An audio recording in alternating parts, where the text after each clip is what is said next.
રાજકોટની માણાવદર બેઠક પરથી કોંગ્રેસે ઉમેદવારની જાહેરાત કરી છે।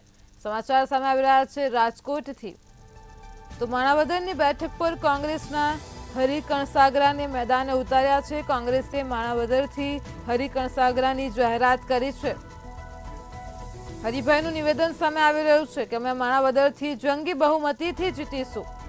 કોંગ્રેસના ઉમેદવાર તરીકે હરિ કણસાગરાએ જાહેરાત કરી છે, અમે માણાવદરથી જંગી બહુમતીથી જીતીશું। તો રાજકોટના માણાવદર બેઠક પર કોંગ્રેસના હરિ કણસાગરાને આગામી ચૂંટણીને લઈને મેદાને ઉતાર્યા છે। તો કોંગ્રેસના ઉમેદવાર હરિ કણસાગરાએ જાહેરાત કરી છે કે અમે માણાવદરથી જંગી બહુમતીથી જીતીશું, નિવેદન આપ્યું છે।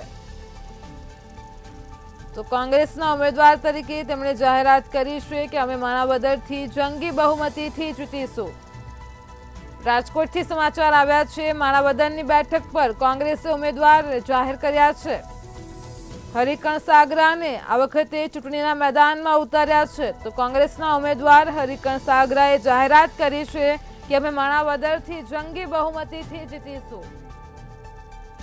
કોંગ્રેસના ઉમેદવારે નિવેદન આપ્યું છે।